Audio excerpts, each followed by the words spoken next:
تعالیٰ نے زندگی میں ایک بار پھر کرم فرمایا اور مجھے اور آپ کو ماہ مبارک ربیع الاول دیکھنا نصیب ہو رہا ہے۔ دعا گو کہ اللہ تعالیٰ اس کے بابرکت لمحات میں اترنے والی رحمات کا وافر حصہ ہمیں نصیب فرمائے۔ آپ جانتے ہیں کہ اللہ تعالیٰ نے حضور علیہ السلام کو بہت سارے اوصاف حمیدہ عطا کیے تھے۔ میرے حضور علیہ السلام کا ہر عمل خوبصورت اور ہر انداز دل نشین تھا۔ من جملہ اوصاف میں جو ایک بڑا بس محبوب علیہ السلام کو عطا کیا گیا وہ یہ تھا کہ میرے حضور لوگوں کی قدر کیا کرتے، آنے والوں کو پیار، محبت، عزت عطا کرتے، اور یہی وجہ تھی کہ اگر کوئی شخص ایک مرتبہ میرے حضور کی چوکھٹ پر آ گیا تو پھر ہمیشہ کے لیے اسی طرح دولت کا ہو کے رہ گیا۔ اس کے سگے ماں باپ بھی پاس کھڑے ہو کر پوچھتے رہے کہ حضور آپ، اس کے سگے ماں باپ بھی پاس کھڑے ہو کر پوچھتے ہیں کہ بیٹا آپ ہمارے ساتھ واپس نہیں چلو گے؟ انہوں نے آنکھیں نیچی کر کے کہا آپ کا مقام و مرتبہ، آپ کی شان و منزلت بھی اسی چوکھٹ سے سنی ہے، لیکن جو پیار حضور نے دیا ہے وہ اور کہیں نہیں ملے گا۔ اتنا پیار اللہ نے یوں ہی نہیں کہا تھا کہ میرا رسول تمہاری جانوں سے بھی زیادہ ہے۔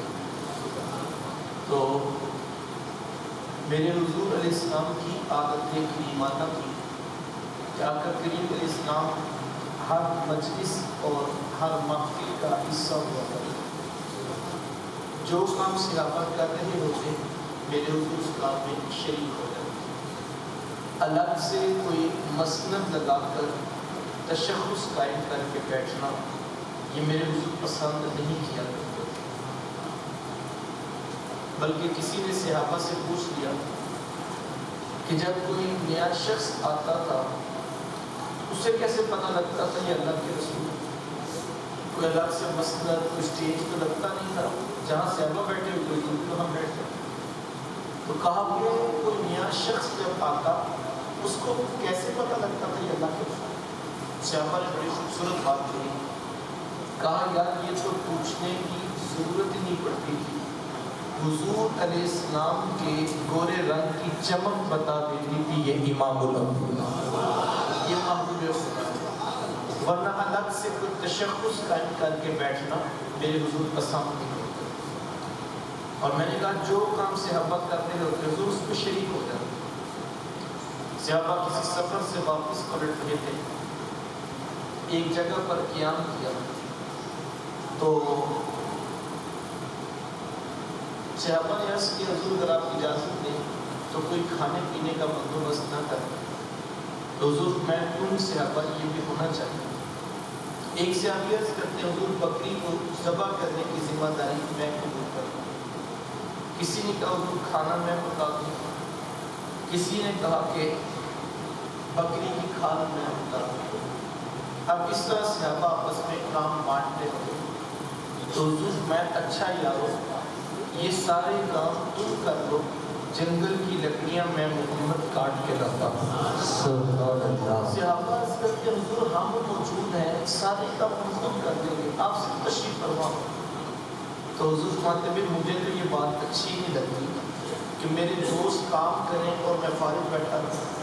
پھر دو جہاں کے سردار آقا اٹھ کر تشریف لے جاتے ہیں اور جنگل میں جا کر لکڑیاں کاٹ کر اپنے گورے نبوت والے ہاتھوں سے ان کا گٹھا باندھتے ہیں اور پھر حضور اپنے کندھوں پہ رکھتے ہیں۔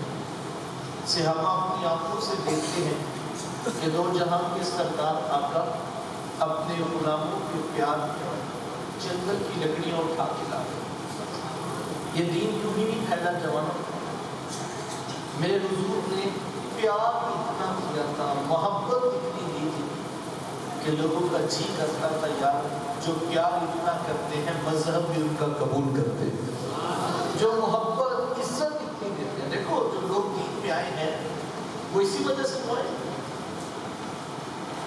آج بھی جو دعوت کا کام کرنے والے لوگ ہیں ان کو اپنے بازو محبت کے ابتلا میں پھر جا کے نتائج حاصل کریں. میں نے کہا جو کام صحابہ کر رہے ہوتے ہیں حضور ساتھ میں شہید ہو جائے. صحابہ کسی سفر سے پلٹ رہے تھے, ایک باغ کے اندر قیام کیا, باغ پر پیلو کے درخت پر پھل پکا تھا اور صحابہ کو شاید بھوک لگی تو صحابہ نے وہ توڑ توڑ کر کھانا شروع کر دیا. یہ بچپن میں ہم سب بھی درختوں سے پھل توڑ کے کھاتے رہے ہیں. گرمیوں کی چھٹیوں میں جامن کے درختوں کے نیچے چلے جانا اور پھل توڑ کر کھانے کا پروگرام ہوتا. دکان سے پھل خرید کر لا کر دھو کر بچوں کے ساتھ بیٹھ کر کھانے کا اور مزہ ہے, اور پھل ڈائریکٹ درختوں سے توڑ کر کھانے کا اور مزہ ہوتا ہے. اب درخت بھی مدینہ طیبہ کے ہو تو کیسا کچھ ہو. اب صحابہ توڑ رہے ہیں اور حضور کو دیکھ رہے ہیں, تو پھر میرے حضور علیہ السلام نے دیکھا کہ میرے صحابہ اس کام میں خوشی محسوس کر رہے ہیں, تو حضور آگے بڑھے اور حضور فرمایا جاؤ یہ کالے کالے توڑو, یہ کالے والے بڑے میٹھے ہوتے ہیں. صحابہ پوچھتے آپ کو کیسے پتہ یہ کالے والے میٹھے ہوتے ہیں؟ حضور فرمایا کہ بچپن میں جب میں اپنی ماں حلیمہ کی بکریاں چرایا کرتا تھا تو دوپہر کو جب مجھے بھی بھوک لگتی تھی میں بھی توڑ کے کھا لیا. کوئی شخص بڑا ہو جائے تو وہ اپنے بچپن کو بھی بات نہیں سناتا یا لوگ میرے بارے میں کیا خیال کریں گے, لیکن میرے حضور کا بچپنا بھی اتنا نکھرا خوبصورت ہے. حضور لوگوں کے ساتھ شامل ہے. صحابی کا نام ہے حضرت معاذ بن جبل رضی اللہ عنہ. انہوں نے بکرا ذبح کیا اور یہ کھاد اتار رہے تھے. شاید اتارنا نہیں جاتی تھا, مجبوراً اتارنا پڑے. اور آپ جانتے ہیں یہ خاصا مشکل کام ہے, ایک ٹیکنیکل کام ہے, ہر کسی کو نہیں آتا. ہمارے یہاں بڑی پہ ہر کوئی کہہ رہا ہوتا ہے کہ بس کھاد اتروا دو, باقی سارا میں کام شروع کر, یہ مشکل کام. اب حضرت معاذ رضی اللہ تعالیٰ نے شروع تو کر لیا لیکن پریشان تھے کہ کیا کرنا. اور یہ تو آپ جانتے ہی ہیں کہ جب امتی پریشان ہو تو آقا کو تشریف لے ہی آیا کرتے. اب گلی سے میرے حضور علیہ السلام کا گزر ہوا. آقا کریم علیہ السلام نے دیکھا کہ معاذ کچھ پریشان ہے. میرے حضور آگے بڑھے اور حضور میں معاذ بکرے کی کھال اس طرح تو نہیں کھاتے ہیں, فرمایا کہ پیچھے ہٹو نا, آپ کو میں محمد اتارنا سکھاتا ہوں. پھر پورے بکرے کی کھال میرے حضور خود اتارتے ہیں اور ساتھ بتاتے معاذ یہاں سے ایسے اتارتے ہیں اور یہاں سے ایسے اتارتے ہیں. یار میں سوچ میں پڑ جاتا ہوں, ہم سب یہ کہتے ہیں کہ ہمارا وقت بڑا قیمتی ہے, اللہ کے رسول سے بھی زیادہ قیمتی وقت کسی کا ہوگا, لیکن حضور رک کر اپنے غلام کی مدد کر رہے ہیں. کیوں؟ اس لیے کہ حضور جانتے تھے یہی چراغ جلیں گے تو بزم عالم میں محبت پھیلے گی. میرے حضور ایک شخص کی قدر کیا, شخص کا نام ہے حضرت جریر بن عبداللہ رضی اللہ عنہ. وہ فرماتے ہیں کہ کسی وجہ سے میں حضور علیہ السلام کی محفل میں پہنچنے میں تاخیر ہو, اور جیسے میں پہنچا تو پورا کمرہ کھچا کھچ لوگوں سے بھرا ہوا اور ایک شخص کے بیٹھنے کی بھی گنجائش نہیں. فرماتے ہیں کہ میں نے سوچا کہ یہ نیچے زمین پر بیٹھ جاتا ہوں. آداب مجلس بھی یہی ہے, جو پہلے آئے وہ آگے بیٹھے اور جو بعد میں وہ پیچھے بیٹھے.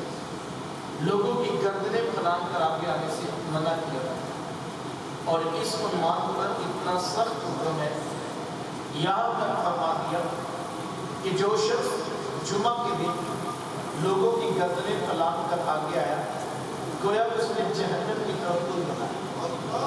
اتنا سخت حکم.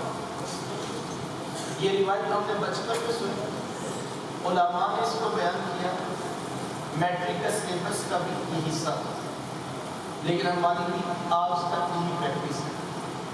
1:45 ہو گئے ہیں, پوری مسجد کھچا کھچ جمعہ کی خطبہ کے وقت بھری ہوئی ہے. ایک شخص پیچھے سے پناہتا ہوا آتا ہے اور آپ نے پہلی صف پر بیٹھا. جناب یہ کون صاحب ہوتے ہیں؟ جناب یہ مسجد کے صدر ہوتے ہیں. یہ کون ہوتے ہیں جناب؟ یہ 5000 کا فنڈ دیتے ہیں. ہم چونکہ فنڈ دیتے ہیں نا تو کس کی ضرورت ہے وہ ہمیں کو آگے بتائیں.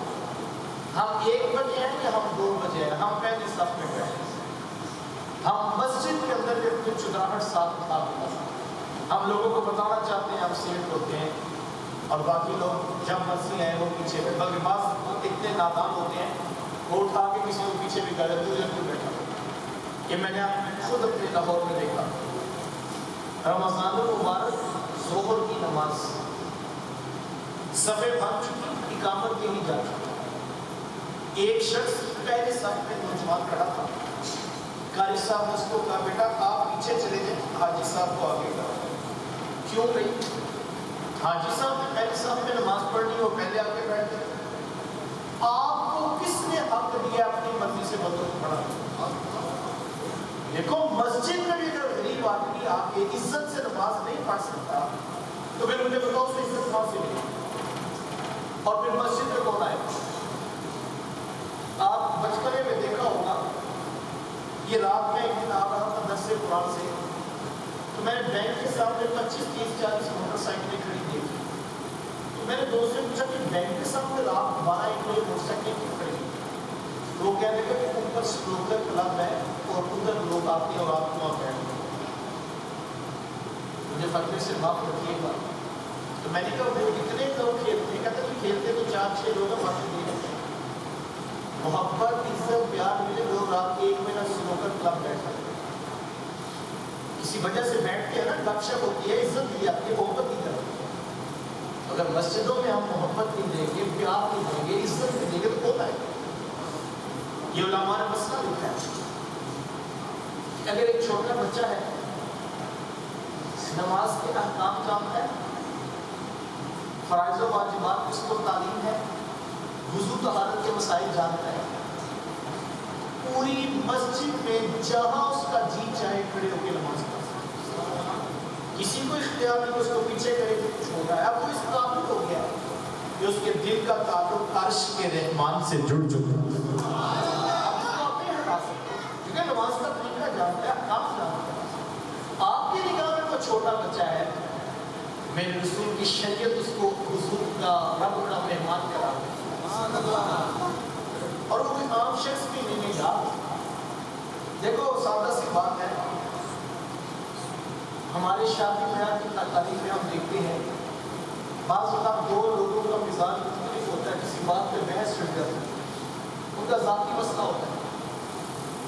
تو ہم نے تو یہ دیکھا ہے کہ میزبان آگے بڑھتا ہے اور کہتا ہے یہ بھی ہمارے مہمان ہیں, یہ بھی ہمارے مہمان ہیں.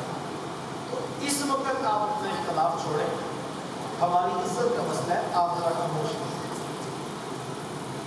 میں گوارا نہیں کرتا میرے گھر کے ڈرائنگ روم میں کوئی شخص آ کے بیٹھا ہو تو کوئی اس کو اٹھا لے کہ آپ نے اس صوفے میں نہیں بیٹھنا, آپ نے یہاں بیٹھنا. آپ اس بات کو برداشت کرتے ہیں یار؟ ہم برداشت نہیں کرتے. ہمارے گھر کا ہے جو اللہ کے گھر میں آیا ہوا ہے وہ عام شخص ہے, اس کو رب کے نمائندے نے دعوت نامہ بھیجا تھا, حیا علی الصلاۃ, حیا علی الفلاح, آجا نماز کی طرف, آجا کامیابی کی طرف, وہ بلایا ہوا ہے. تو ہمیں اس وقت غور کرنا ہوگا بڑی سنجیدگی کے ساتھ. اگر کوئی بات کسی کو سمجھانا بھی چاہتے ہیں اس کا بھی ایک طریقہ بتانا, لیکن ہمیں محبت, عزت, پیار کے ساتھ.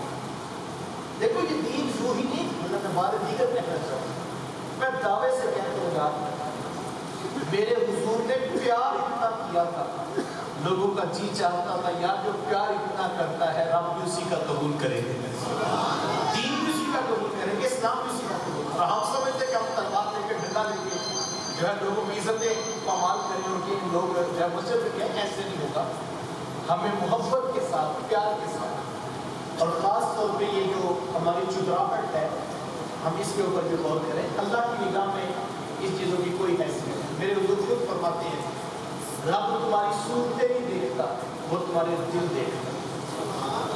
تو اگر کسی کے مزاج کی حسن پیدا ہو جائے اب شخص کا نام ہے اسود، رنگت کا کالا، ذات کا غلام، رنگت کی سیاہی ذات کی غلامی کی وجہ سے تو اسے پاس نہیں اٹھا، لوگ اسے دیکھ کے روح موڑ لیتے، ایک ٹوٹا دل لے کر در حبیب پہ آ بیٹھا اور آ کر اپنے سادے لہجے میں میرے حضور سے پوچھتا ہے کہ حضور جی اگر اسود ایمان لے آئے تو اسود کو کیا ملے گا؟ اللہ اکبر، اگر اسود ایمان لے آئے تو اسود کو کیا ملے گا؟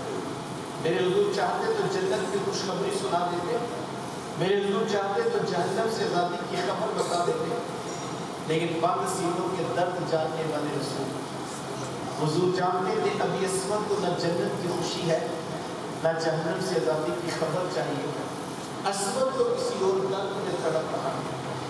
عرض کی حضور اسود ایمان لے آئے تو اسود کو کیا ملے گا؟ میرے حضور مسکرا کے فرمایا جو ابو بکر و عمر کو ملا وہی اسود کو ملے گا۔ اگر اسود پہلے آ گیا اسود آ کے بیٹھ جائے، ابو بکر آدمی وہ بیٹھ، یہ چیز ہے اور اس لیے لوگوں نے اسلام قبول کیا۔ آپ اٹھائے تاریخی عرب، کفار جہاں پہ اسلام پر بہت سارے اعتراضات اٹھاتے تھے، ایک سوال وہ یہ بھی کرتے تھے، وہ کہتے تھے ہم بھی آپ کے پاس بیٹھتے ہیں، ہم بھی آپ کی بات سنتے ہیں، لیکن پہلے اپنے پاس سے بلال کو اٹھاؤ۔ یہ کیا بات ہوئی جہاں مکے کا رئیس بیٹھے گا وہیں آپ کے بلال بیٹھے گا، جہاں غلام بیٹھے وہیں امیر بیٹھے، ایسے نہیں ہوگا۔ ہم بات سنتے ہیں کہ آپ کیا کہنا چاہتے ہیں، لیکن پہلے اپنے پاس سے غریبوں کو اٹھاؤ۔ اللہ اکبر، ابھی میرے محبوب علیہ السلام نے جواب دینا تھا کہ رب کا پیغام آ گیا، معبود کوئی آتا ہے تو آئے، کوئی نہیں آتا تو نہ آئے، بلال آپ کے نیڑے لگ کے بیٹھے گا۔ بلال یہ حبشہ چھوڑ کے میرے نام کے بہت کوڑے کھاتے آیا، بلال کو نہیں کھایا جائے، سہیل کو نہیں کھایا جائے۔ مطلب کیا؟ محبوب جس نے تیرا کلمہ پڑھنا اس کو بلال سے یاری لگانی پڑے گی، اس کو اس خماس سے اترنا پڑے گا۔ اللہ، یہ ہے اسلام کا وہ حقیقی چیک کا اسلام چاہتا ہے۔ ان اکرمکم عند اللہ اتقاکم، بے شک اللہ کے ہاں خود پر وہ ہے جو زیادہ تقوی والا ہے۔ تو خیر بات کبھی نہ ہو جائے، حضرت جریر رضی اللہ تعالیٰ عنہ وقت میں مجلس میں داخل ہوا تو پورا کمرہ کچا کچ بھرا ہوا، میں نے سوچا چلو یہی نیچے زمین پر بیٹھ کر فرماتے میں بیٹھنے ہی لگا تھا کہ میرے حضور کی نگاہیں گرم ہو گئی۔ آقا کریم علیہ السلام نے جلدی جلدی اپنے کندھوں سے چادر اتار کر میری طرف بڑھاتے ہوئے فرمایا جریر بن عبداللہ نیچے چادر بچھا لو، زمین پہ نہ بیٹھو۔ ذرا غور تو کیجیے کون سی چادر جس کے بارے رب فرماتا ہے یا ایھا المدثر، اے چادر اوڑھ کے عبادتیں کرنے والے محبوب۔ وہ چادر حضور اپنے غلام کے قدموں کے نیچے بچھا ہے۔ کوئی شکیب جو آنے والے کو اتنی عزت دے، ہے کوئی نقیب جو آنے والے کو اتنا پیار دے؟ ہمارے ہاں تو اگر کوئی بیچارہ محفل میں لیٹ ہو جائے، ہم خود بچپن میں دیکھتے رہے، وہ بیچارہ پیچھے ٹوٹیوں کے پاس بیٹھتا تھا کہ اگر کسی کی نظر پڑ گئی تو اسپیکر میں رسوا کر دے۔ یہ جملے آپ نے نہیں سنے ہوں گے، اب تم چاول کھانے کے وقت آ گئے تو لنگر لینے آ گئے۔ میں کہنا چاہوں گا صاحب، لوگ چاول کھانے کے لیے نہیں آتے، لوگ سونے محمد کی باتیں سننے کے لیے آتے ہیں، لوگ دین سیکھنے آتے ہیں، لوگ حضور کو مجھے وہ آپ کو کون مانے؟ یہ تو حضور کا نام ہے جو لوگ کھچے کھچے آ رہے ہیں، مجھے وہ آپ کو کون جانتا؟ میں آج پہلی مرتبہ شاید آیا ہوں نام سے مرتبہ نہیں، لیکن میں آپ میں سے کسی کا نام نہیں جانتا، تو مجھے میرے لیے کیا ہے؟ حضور کے پیار میں تو میرا دماغ بھی سیٹ رہنا چاہیے، مجھے کون مانتا ہے؟ یہ تو حضور کا نام میرے لبوں پہ ہے، تو لوگ حضور کے پیار میں آئے، لوگ حضور کی محبت میں آئے ہیں۔ تو حضور کے پیار میں اگر کوئی آ رہا ہے، حضور کی محبت میں کوئی ساتھ چل رہا ہے، تمہارے پاس محبت کے پہلے رہیں، لوگوں کو جوڑنے کی کوشش کرو۔ دیکھو 100% ٹھیک کوئی بھی نہیں ہوتا، غلطیاں کوتاہیاں لوگوں کے اندر موجود ہوتی ہیں۔ آؤ میں تمہیں ایک اور کہانی سناؤں، وقت سمجھ گیا۔ صحابی کا نام ہے حضرت انس رضی اللہ تعالیٰ عنہ۔ یہ وہ خوش قسمت صحابی رسول ہے جنہوں نے 10 سال اللہ کے رسول کی خدمت کی، اور فرماتے 10 سال میں ایک مرتبہ مرتبہ بھی ایسے نہیں ہوا میرے حضور نے مجھے ڈانٹا ہو یا برا بولا. حضور نے ہمیشہ مجھے محبتیں دی. کبھی انس کہہ کے پکارتے, کبھی انیس کہہ کے پکارتے, اور کبھی حضور ذوق میں آتے تو حضور فرماتے یا زل حضور ہے اور دو کانوں والے ہماری بات کو سمجھتے. ہر کسی کے دو کان ہوتے ہیں لیکن حضور یوں بھی محبت سے پکارتے. تو حضرت انس رضی اللہ تعالیٰ عنہ فرماتے ہیں کہ گھر کے کام کاج کرتے ہوئے میرے سے اگر کوئی برتن ٹوٹ جاتا اور ازواج مطہرات میں سے کوئی مجھے ڈانٹنے لگتا تو میرے حضور میرے وکیل بن کے درمیان میں کھڑے ہو جاتے اور حضور فرماتے بھی میرے انس کو کچھ نہ کہنا, اگر برتن ٹوٹ گیا ہے تو میرے انس کا قصور تو نہیں, تمہارے برتن کی عمر ہی تھوڑی تھی. یہ بڑا ہی میرے دلوں کے لیے یعنی کتنی بڑی بات ہے. آج کے میلاد کے جلسے سے ہم یہ بات ہی طے کرتے ہیں کہ چیزیں ٹوٹ جاتی ہیں, بازاروں سے نہیں خریدی جا سکتی ہیں, لوگ ٹوٹ جائیں قبروں میں چلے جائیں واپس پلٹ آتے ہیں. چیزوں کی بجائے لوگوں کی قدر کرنے کا مزاج پیدا کرتے ہیں. کسی سے غلطی ہو گئی اسے معاف کر, اسے موقع دے دیجیے, خطاؤں کو درگزر. آپ کریم علیہ السلام جس وقت فتح خیبر سے واپس پلٹ رہے تھے تو رستے میں ایک جگہ پر صحابہ نے عرض کیا کہ حضور اگر آپ کی اجازت دیں تو رات کی آپ یہی پڑھنا کرنا, کیونکہ صحابہ مسلسل جد و جہد کے ساتھ محنت کے ساتھ جنگ کرتے رہے, اب تھکے ہوئے تھے, مزید سفر نہیں کیا تھا. تو آقا کریم علیہ السلام نے فرمایا کہ کوئی حرج والی بات نہیں, یہی پر قیام کر دو, لیکن کسی شخص کی ڈیوٹی لگا دو کہ وہ تم سب کو فجر کی نماز کے لیے اٹھا. حضرت بلال حبشی رضی اللہ عنہ عرض کرتے ہیں کہ حضور کی ذمہ داری میں قبول کروں, میں سب کو فجر کے لیے اٹھاؤں. اور اب آپ جانتے ہیں کہ جب بندہ تھکا ہو, پکا نمازی ہو, کسی کی ڈیوٹی لگا دے بندہ آسانی سے ہو سیر ہو کے سوچتا ہے کہ مجھے اٹھا دے گا کیونکہ بندہ ہی جا رہا. اب صحابہ تھکے ہوئے تھے, مسلسل جد و جہد کوشش محنت اور مطمئن لوگ کے ساتھ لوگ سو کے بلال کو جاگ رہے ہیں. اب حضرت بلال رضی اللہ تعالیٰ عنہ نے سوچا اگر میں لیٹوں گا تو کہ میری آنکھ نہ لگے, تو لیٹنا کیا ہے شروع, میں بھی مصلی بچھا کے نفل پڑھا. انہوں نے مصلی بچھایا اور نفل پڑھنے شروع کیا. جب صبح کا سویرا بالکل طلوع ہونے کے قریب تھا, نماز کا وقت تھا, تو تھکے ہوئے تھے یہ بھی, تو ٹیک لگا کے نیند کے ساتھ بیٹھے اور وہیں پر ان کی آنکھ لگی. صبح کا سویرا طلوع ہوا, سب صحابہ کی نماز میں تاخیر ہو گئی. لوگ اٹھے تو سخت پریشان تھے کہ فجر کی نماز میں تاخیر ہو گئی. ہر کوئی پریشان تھا. آپ خود اندازہ لگا سکتے ہیں کہ حضرت بلال رضی اللہ تعالیٰ کی کیفیت کیا ہوگی, کیونکہ ذمہ داری ان کی سر پر تھا. اب کوئی شخص آیا, اس نے آ کر کہا کہ بلال اللہ کے رسول آپ کو بلا رہے. حضرت بلال حبشی رضی اللہ تعالیٰ عنہ دھیرے دھیرے قدم اٹھا کے حضور علیہ السلام کی بارگاہ میں حاضر ہوئے. آقا کریم علیہ السلام نے پوچھا بلال یہ کیا بات نہیں, آپ نے کسی کو بھی نماز کے لیے نہیں اٹھایا. حضرت بلال حبشی رضی اللہ تعالیٰ عنہ نگاہیں نیچی کر کے ادب سے دھیمے لہجے میں عرض کرتے ہیں حضور جی, جس رب نے آپ کو سلا دیا اس نے بلال کو بھی سلا. میرے حضور غصہ نہیں کرتے, جھڑکی نہیں دیتے, برا بلا نہیں کہتے, بلکہ حضور آگے سے مسکراتے ہیں اور حضور فرماتے اچھا کہ بلال اٹھیے, آپ بھی اذان دیجیے, ہم نماز ادا کرتے ہیں. ذرا غور تو کیجیے, ہماری مسجد میں ایک دن 5 منٹ نماز اذان لیٹ ہو جائے ہمارا کیا حال ہوتا ہے. میں یہ کرتا نہیں کہتا کہ اذان لیٹ ہونی چاہیے, وقت پر ہونی چاہیے, جماعت بھی وقت پر ہونی چاہیے, لیکن کوئی کمپیوٹرائز سسٹم تو نہیں ہے 5 بج کے 13 منٹ میں اذان شروع ہو. آخر انسان ہے جس نے بھی جو ہے ذمہ داری قبول کی ہے, وقت پر ہی اذان ہونی چاہیے.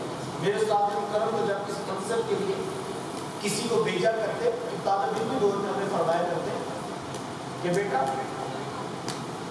اگر ایک شخص بازار سے دکان بند کر کے اپنا کاروبار چھوڑ کے 5 منٹ پہلے آ کے سنتے ادا کر دیتا ہے, بیٹا وہ اپنی دکان چھوڑ کے اگر آ سکتا ہے تو آپ کی ڈیوٹی آپ کو 10 منٹ پہلے بیٹھنا چاہیے.